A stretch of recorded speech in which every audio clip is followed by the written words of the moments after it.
Sítio Almas, Triunfo, Paraíba, dia 23 de junho de 1927. O sol ainda lutava para nascer quando acharam o corpo. Estava ali, estendido no chão de terra batida, mas não estava caído não, estava plantado. De bruços, mas com a mão direita ainda agarrada no rifle vazio. O braço esquerdo quebrado, formando um ângulo que a natureza nunca desenhou. A camisa de couro encharcada de sangue seco, negro como breu. As moscas já dançavam sua valsa macabra.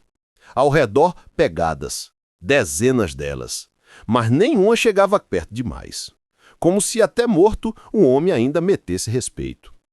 Um vaqueiro que passou por ali se benzeu 3 vezes antes de se aproximar. Ele sabia quem era. Todo o sertão sabia. Este homem valia por 10. Diziam que ele sozinho era um exército inteiro. Que o nome dele fazia soldado tremer e coronel dormir de olho aberto. Morreu ali, sozinho, traído, com o corpo quebrado, mas de pé até o último suspiro. Quando o Lampião soube da notícia, baixou a cabeça e chorou. Sim, o rei do cangaço chorou. Porque perder meia-noite não foi perder um soldado, não. Foi perder um pedaço da própria alma do sertão. Mas para entender por que esse homem virou lenda, por que sua morte abalou até o diabo, você precisa voltar no tempo. Precisa conhecer o menino que cavou a própria cova aos 12 anos. Precisa entender como um franzino de olhar flamejante se tornou o cabra mais temido que já pisou na caatinga. Precisa saber o preço da valentia quando ela não se curva nem diante de Lampião. Esta é a história de meia-noite. O negro que valia por 10. O guerreiro que desafiou o próprio rei. O homem que morreu sozinho, mas cujo nome ainda ecoa nas grotas e serrotes do Nordeste profundo. Prepare-se, porque o causo é daqueles que põem o coração para pular, feito sapo em beira de açude. Olho d'Água, Alagoas. 15 anos antes daquela morte solitária. Um menino de 12 anos, magricelo, pele escura, queimada de sol, caminhava pela estrada de barro batido. Antônio Augusto Correia, filho de Zé Bagaço. Nascido nos Cafundós de Olho d'Água, município de Piranhas. Desde pequeno já tinha aquele jeito de bicho do mato. Olhos que pareciam velhos demais para aquele rosto franzino. Naquele dia, um homem bêbado, o dobro do tamanho dele, barrou seu caminho no meio da estrada. Sem motivo, sem razão, deu-lhe um tapa na cara que estalou no silêncio da tarde. Só porque podia. Só porque o menino era pequeno, preto e pobre. O homem riu. Os que estavam por perto riram também. Mas o menino não chorou, não fugiu. Olhou nos olhos do agressor e sussurrou com voz que parecia vir de lugar muito mais fundo que a garganta. Eu vou te matar. O homem riu mais alto ainda. Todos riram. Mas 3 dias depois, sob chuva torrencial, o tipo de chuva que apaga rastro e lava sangue do chão, o menino carregava a espingarda tão grande quanto ele, pesada, difícil de carregar, mas ele carregou. Esperou o homem na beira da mesma estrada. Quando o sujeito apareceu, cambaleando de cachaça, o menino não hesitou. Aponta, dispara. O homem cai como saco de farinha. A chuva já começando a lavar o sangue antes mesmo que o corpo esfriasse. O menino fugiu para uma casa de farinha e se escondeu entre os sacos de polvilho. No dia seguinte, um vaqueiro o encontrou e entregou ao coronel Zé Rodrigues. O coronel, homem de bigode grosso e olhar de gavião, decidiu testar o menino. Mandou cavar uma cova de 6 palmos. Cava tua cova, molecão, vou te matar como se mata cachorro raivoso. O menino pegou a enxada, cavou. 6 palmos de terra vermelha, suor escorrendo, mão sangrando, mas não parou. Quando terminou, limpou as mãos na calça rasgada, olhou nos olhos do coronel sem pestanejar e disse com voz firme: Pode matar, coroné, mas diga à minha mãe que eu morri feito homem. O coronel congelou. Naquele momento, algo mudou. Ele viu nos olhos do menino algo que poucos homens adultos têm: destemor absoluto. A coragem que não vem da força, mas de um lugar onde a morte já foi encarada e cuspida de volta. Vai embora, moleque, mas não volta mais por aqui. O menino não disse nada. Pegou seu caminho e sumiu na caatinga. Naquele dia nasceu meia-noite. Não o nome ainda, mas o espírito. O espírito de quem não teme a morte porque já olhou ela nos olhos e não baixou a cabeça. Os anos passaram. O menino virou jovem. Foi criado por Terto Cordeiro em Espírito Santo, em Pernambuco. Músculos ganharam forma sob a pele queimada. Mãos calejadas aprenderam a segurar rifles com maestria mortal. Entrou no bando de Antônio Porcinho, onde aprendeu as leis do cangaço. Depois foi fisgado pelo próprio Lampião, o rei, o mito, o terror do sertão. Virgulino Ferreira da Silva observou aquele rapaz franzino, de cabelo liso, olhos de brasa, andar de gato montês. Como é teu nome, cabra? Antônio, respondeu o jovem. Lampião balançou a cabeça. Antônio não. Precisa de um nome que bote medo nos inimigos e respeito nos companheiros. A partir de hoje, tu é meia-noite, porque quando tu chega é a hora que o inferno abre as portas. E então veio Serra Talhada, a noite que consagraria um mito para sempre.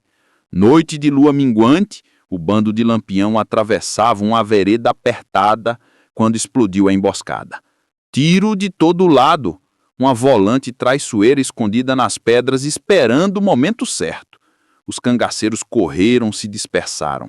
Era o caos, gritaria, fumaça de pólvora, balas cantando no ar como vespa furiosa. Mas meia-noite não correu. Ele se plantou no meio da vereda, rifle em punho, e começou a atirar. Um soldado caiu, 2, 3, recarregava com velocidade que parecia diabólica, os dedos voando entre pólvora e chumbo. Gritava como um animal ferido, desafiando a volante inteira. Vem buscar, cambada! Vem buscar! Sozinho segurou a linha de frente. Deu tempo para o resto do bando escapar pela grota oposta.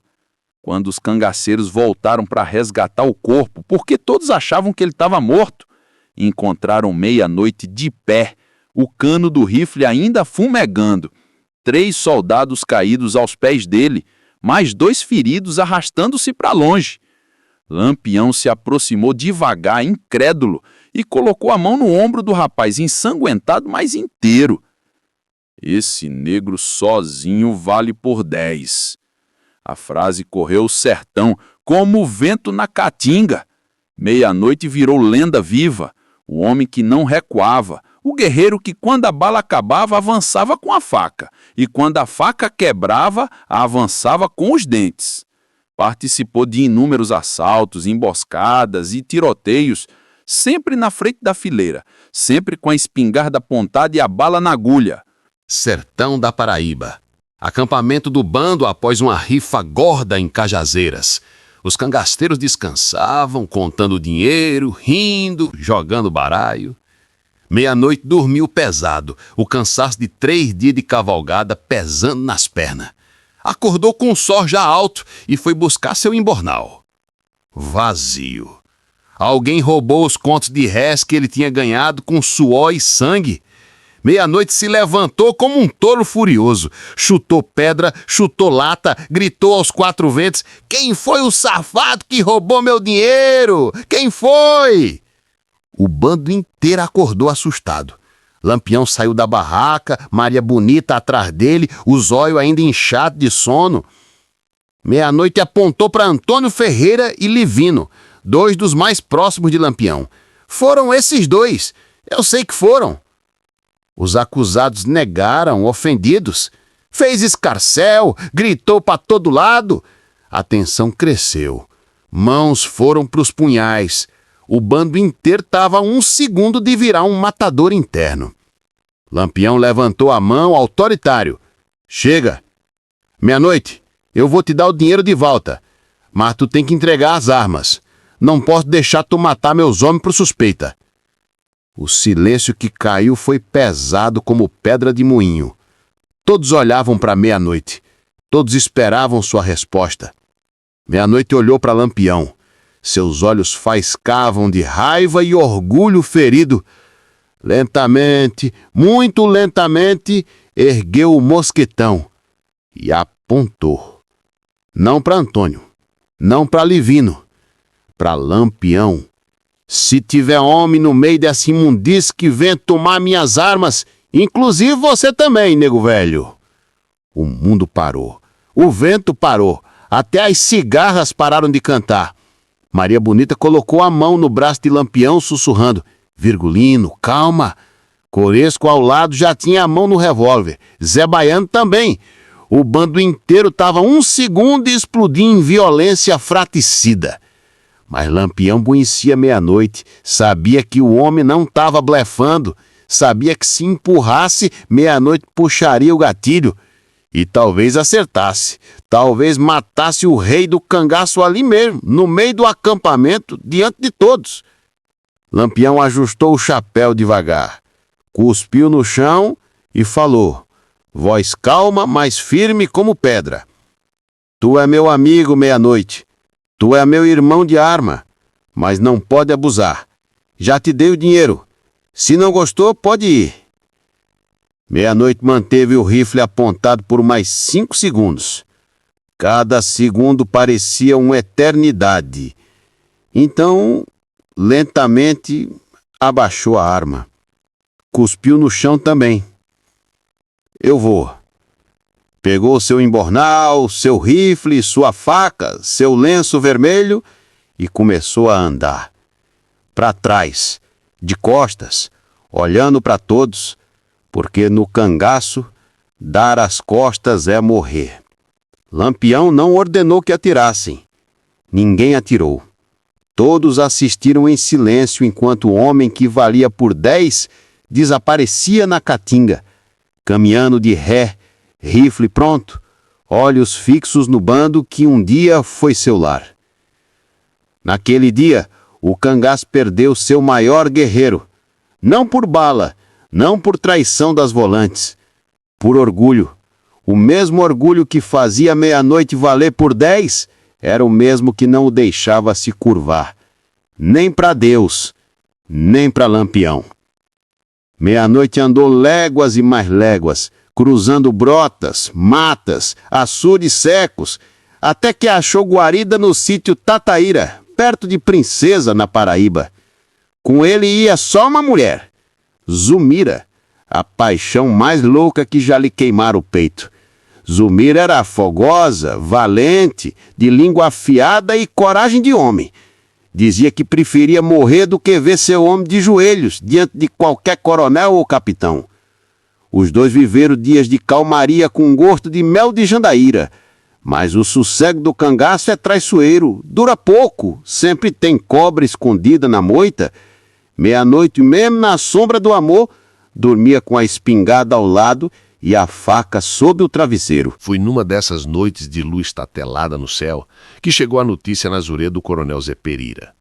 O tal do meia-noite está escondido no sítio Tataria com a mulher só. O coronel, com sede de sangue e fama de justiceiro liberada, armou um avolando com 4 soldados da força pública e mais 8 civis, tudo já a gosto de confiança.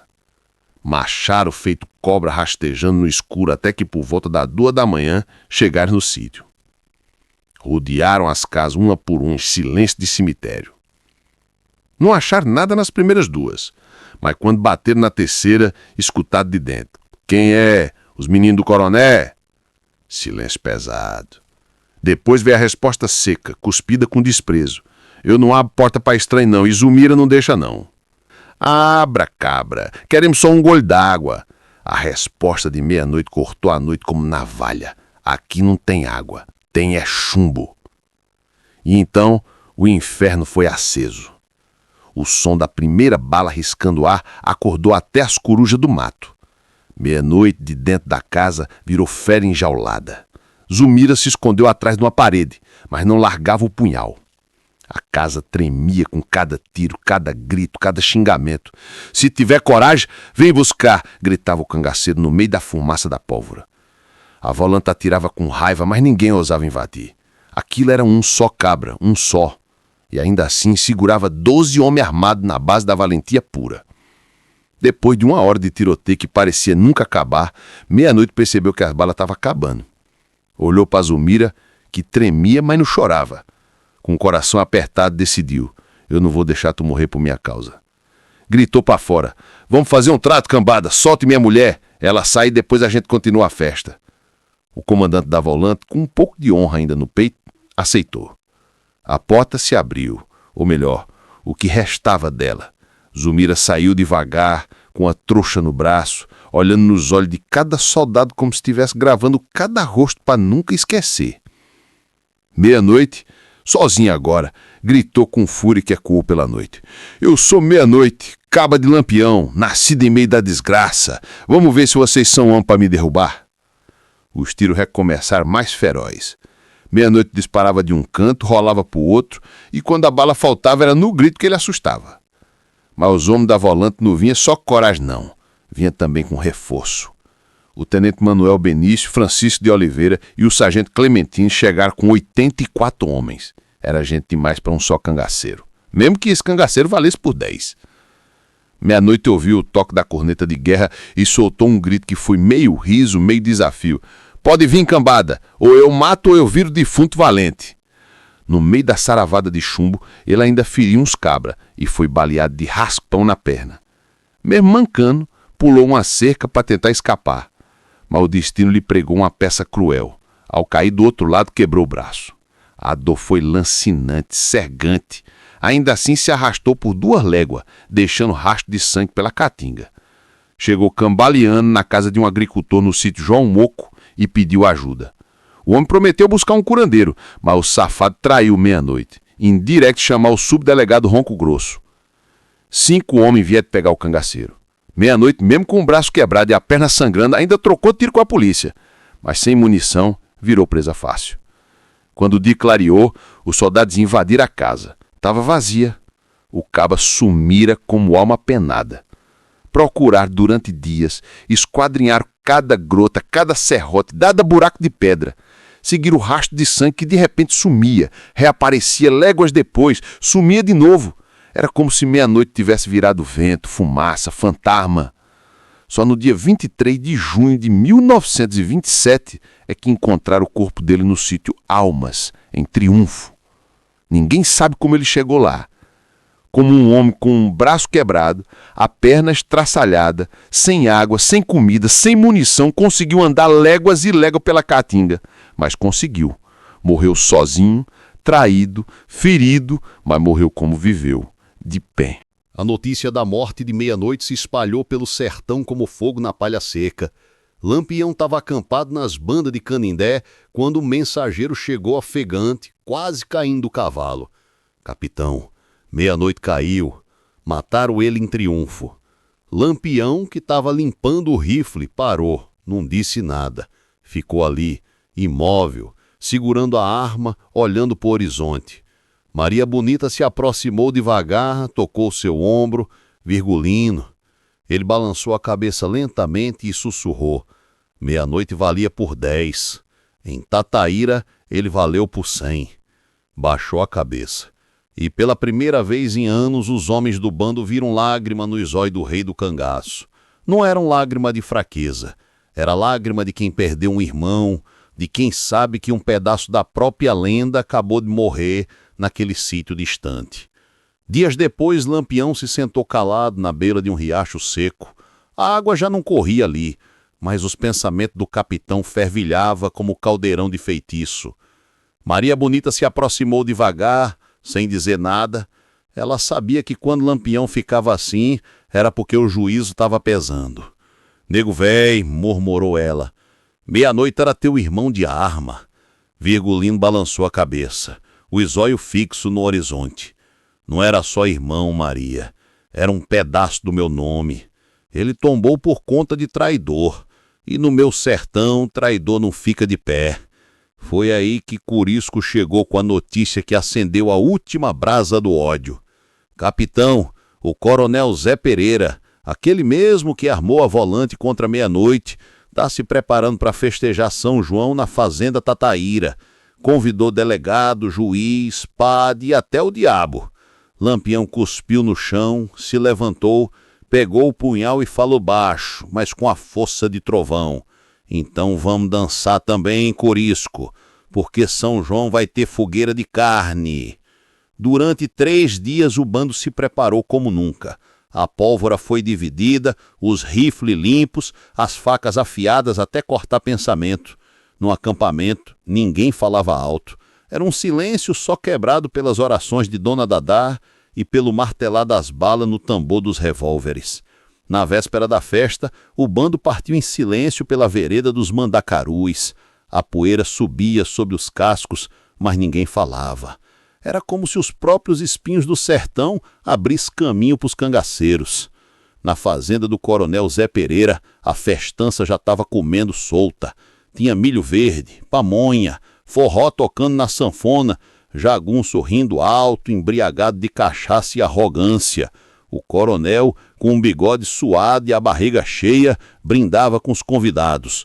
Hoje é dia de São João e de vitória, gritava, sem saber que a própria morte já tinha cavalo selado. No escuro da noite, Lampião e seu chabra cercaram a fazenda. Corisco, Luiz Pedro e Zé Baiano se dividiram nas beiradas, pronto para invadir ao sinal. Lampião levantou a mão, olhou para o céu e sussurrou: meia-noite, essa é para tu, cabra. Com um gesto começou o inferno. As balas estouraram como foguete de festa. Os gritos do jagunço se misturaram com o som da sanfona que parou de repente. As luzes da fazenda se apagaram com um tiro no lampião a óleo. O povo correu, tropeçou em baldes, se escondeu debaixo das mesas. Lampião entrou no terreiro como se fosse rei chegando no palácio. Chapéu inclinado, rifle em punho, sangue nos olhos. O coronel tentou correr, mas tropeçou no próprio orgulho. Corisco arrastou o coronel pelo colarinho até o meio da sala, onde Lampião já estava com a faca de meia-noite na mão, a mesma que o cabra deixou para trás no último esconderijo. Tu lembra de meia-noite? Perguntou Lampião com a voz trêmula de raiva. Eu não tive culpa, gaguejou o coronel. Foi a polícia, foi a lei. Lampião gargalhou, um riso frio que gelou até o vento. Coroné, a única lei que vale é a da faca, e justiça se faz com a mão. Com um movimento rápido, Lampião fincou a faca no meio da mesa, bem à frente do coronel. Tu tem 2 escolhas: morre como covarde ou morre como homem. Mas hoje você vai morrer. Maria Bonita entregou o lenço vermelho que meia-noite usava amarrado no pescoço. Lampião amarrou no punho e antes do golpe final gritou alto: pelo sangue de meia-noite. A lâmina riscou o ar e o silêncio que veio depois era mais pesado que o som dos tiros. Ao amanhecer, a fazenda estava queimada, o jagunço fugido e o nome do coronel riscado da história. Mas no meio do terreiro, pregado com faca num tronco de um juazeiro, tinha um bilhete escrito com carvão: a quem matar um valente, resta o medo. A quem honrar um irmão, resta o nome. Aqui passou Lampião, aqui morreu Zé Pereira. Viva meia-noite. E o povo, ao saber do caos, entendeu. Meia-noite não morreu. Ele virou voz do vento, lenda nas fogueiras e respeito na boca dos vivos. Passava-se dias, semanas, e até os mais duros cangaceiros começaram a dizer que tinha alguma coisa diferente no ar. Nas noites de lua cheia, o vento soprava com um assobio estranho pelas frestas das matas e os animais da caatinga silenciavam como se escutassem alguém chegando. Capitão, disse Zé Baiano uma noite, jurava que vi uma sombra andando do lado do meu cavalo, mas não tinha ninguém. Quando me virei, só tinha um chapéu de couro caído no chão, igualzinho ao de meia-noite. Lampião não disse nada, só olhou para o céu, ajeitou o punhal e respondeu: pode ser que o cabra tenha voltado mesmo. Quem morre com dívida de sangue não descansa, e meia-noite foi traído. A alma dele está faminta. Lá pelas bandas de Canindé, o bando se meteu na encruzilhada onde diziam que ninguém passava depois da meia-noite. Era uma vereda apertada com espinheiro dos 2 lados e um lajeiro liso no meio, onde, segundo os velhos, os espíritos se reuniam para assuntar a desgraça dos vivos. O relógio batia as 12 badaladas quando os cavalos começaram a empacar. Um por um, os animais se negavam a passar. Os cabras se entreolharam, suando frio, mesmo com o calor da noite. De repente, um assobio cortou o silêncio. Não era de passarinho, nem de vento, era um assobio firme, cadenciado, igualzinho ao que meia-noite fazia antes de entrar em tiroteio. Do meio do lajeiro surgiu uma figura encapuzada, vestida de couro, com o rifle na mão e o lenço vermelho no pescoço. Ninguém conseguia ver o rosto, mas os passos eram os mesmos, o andar é inconfundível. "Quem é tu, alma penada?" gritou o Corisco, tentando manter a valentia. A figura parou, levantou o rifle e apontou. O cano brilhou na luz da lua. Ninguém respirava. A voz veio grave, cavernosa. "Sou meia-noite e vim buscar o que é meu." E a sombra se dissipou como fumaça. Naquela mesma noite, Lampião teve um sonho. Sonhou que estava sentado numa pedra no meio da caatinga quando meia-noite apareceu inteiro, com o braço são e o sorriso de sempre. "Nego velho", disse ele, "tu honrou meu nome, mas minha alma ainda está presa. Ainda tem um que precisa pagar, o vaqueiro que me traiu." "Que vaqueiro?" "Aquele que me botou na boca do subdelegado. Vai até a casa do homem, leva meu punhal e crava ele no chão da sala. Só assim eu descanso." Lampião acordou encharcado de suor, como se tivesse cavalgado por dias. Pegou o punhal de meia-noite que guardava enrolado num lenço e ordenou: "Vamos para o sítio João Moco." Chegando na casa do vaqueiro, Lampião não disse palavra. Mandou cercar tudo. Entrou com o punhal na mão e o sangue nos olhos. "Você sabe quem eu sou e sabe o que vim fazer. Meia-noite morreu por tua traição." O homem caiu de joelhos pedindo perdão. "Me perdoe, capitão. Fiz pelo medo, pela pressão da polícia." Lampião ajoelhou também, encarou o homem de perto e disse: "Não vou te matar. A morte é leve para quem trai. Vai viver com esse peso no lombo. E todo dia, quando eu vi um assobio na porta de casa, vai pensar que é ele vindo te buscar." Cravou o punhal no chão da sala, bem no meio, e saiu sem olhar para trás. Depois disso, o bando seguiu viagem. Mas por onde passavam diziam que à meia-noite o vento falava, que um cangaceiro sem sombra caminhava ao lado dos vivos, que os soldados escutavam um assobio antes de serem emboscados, e que nos sertões mais fundos havia um vulto de lenço vermelho que protegia os cabras de coragem e assombrava os de coração fraco. Lampião dizia: "Meia-noite tá vivo no que a gente faz, no nome que a gente honra, no medo que botamos nos olhos de quem esquece que o sertão tem memória."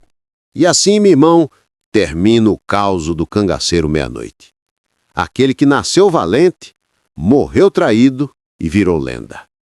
Não só do cangaço, mas do próprio chão rachado do Nordeste. O corpo que acharam no sítio Almas nunca foi enterrado com honra. Jogaram num buraco raso, sem cruz, sem nome, sem reza. Mas o nome voou. Voou pelas caatingas, pelas serras, pelas bocas dos cantadores de feira.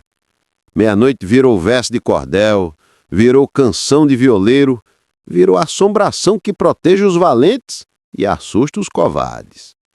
Dizem os velhos que ainda hoje, quando a lua some e a noite fica preta feito breu, se você passar por Tataíra ou pelas bandas de triunfo, pode ouvir um assobio no vento.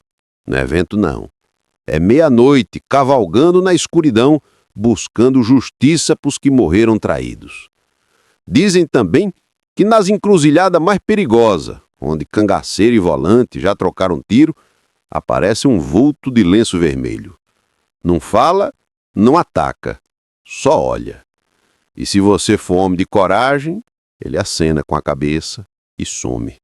Mas se for covarde, se for traidor, melhor rezar, porque meia-noite não esquece. Lampião carregou a memória do amigo até o fim. Toda vez que entrava em combate difícil, toda vez que a volante apertava o circo, ele sussurrava: "Meia-noite, me dá força." E dizem que a bala nunca acertava em cheio, que o rifle nunca falhava, que a fuga sempre dava certo. Como se o espírito do cabra mais valente do cangaço tivesse ali invisível, segurando a linha de frente como fez em Serra Talhada. Quando Lampião caiu em Angico, em 1938, com a cabeça arrancada e exposta como troféu, o povo sussurrou: "Agora Lampião e meia-noite estão juntos de novo." E quem tem ouvido para escutar, jura que naquela noite, na grota do Angico, 2 assobios ecoaram pela caatinga. 2 assobios que se encontraram, se misturaram e sumiram no horizonte. O sertão não esquece seus heróis, não esquece seus valentes e não esquece seus fantasmas. Meia-noite foi o homem que cavou a própria cova e não morreu. Foi o menino que olhou a morte nos olhos e cuspiu. Foi o guerreiro que valia por 10, mas que morreu sozinho, porque não se curvou para ninguém, nem para Lampião, nem para Deus, nem para o diabo. E é por isso que até hoje, quando um cabra enfrenta o impossível, quando um homem segura sozinho uma briga de 10, quando alguém prefere morrer de pé a viver de joelhos, o povo do sertão diz: esse aí tem sangue de meia-noite. Porque no sertão, meu filho, cabra macho morre, mas o nome vira eternidade. Vira vento, vira estrela, vira a própria meia-noite que nunca acaba, que sempre volta, que nunca se apaga. E se você, numa noite dessa sem lua, escutar um assobio na porta de casa, não tenha medo não. Pode ser só o vento, mas pode ser também o espírito de meia-noite, passando para lembrar que valentia nunca morre, que coragem não se enterra e que no sertão brabo do Nordeste tem coisas que nem bala de fuzil, nem traição, nem tempo consegue matar. Meia-noite não morreu, virou a própria meia-noite do sertão.